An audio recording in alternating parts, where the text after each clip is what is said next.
आणि AIFT मध्ये आता जो दिवस झाले ट्रेनिंग घेऊ थोडा रिसर्च कसा करायचा, मार्केट काय असतं, काय ग्रोथ आहे, काय ऑपॉर्च्युनिटी याबद्दल नॉलेज बेसिक इंटरमिजिएट एक्सपिरियन्स असतो. तुझ्या लेवलवरती याच्यावरती काम केलं इथे पूर्ण प्रॅक्टिकली गायडन्स कारण सर चांगल्या पद्धतीने समजून सांगतात तर तुझे काही त्याच्यातलं नॉलेज नसेल काहीच पूर्ण क्लॅरिटी घेऊन स्टेप बाय स्टेप आपल्याला गाईड करून इथे प्रोव्हाइड केले जातात. अलॉंग विथ दॅट तुम्हाला सर्व्हिसेस प्रोव्हाइड केले जातात जेणेकरून तुम्ही त्या सर्व्हिसेससाठी आपण मार्केट ही ऍडिशनल बेनिफिशियल गोष्ट तिथे मला मिळाली की जेणेकरून कंपनी रजिस्ट्रेशन झालं किंवा बाकीच्या गोष्टी झाल्या त्याच्यामध्ये तुम्ही न करता तुमचा फोकस करून तुमचा बिझनेस तुमचा एक्सप्लोर याकडेच ठेवण्यासाठी त्या ठिकाणी हेल्प केली जाते. मी रिअली अप्रिशिएट करतो. 25 वर्ष सर्व्हिस केल्यानंतर मी 8 महिना रिटर्न होऊन गेलो.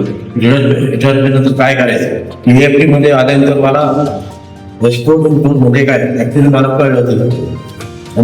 मेन जे पिलर आहे सप्लायर मार्केटिंग आणि बायर ह्यामध्ये स्टेप बाय स्टेप कसं होतं ते मला या क्लासमधून थोडी आयडिया आली आहे. त्यामुळे माझा जरा कॉन्फिडन्स पण वाढलेला आहे.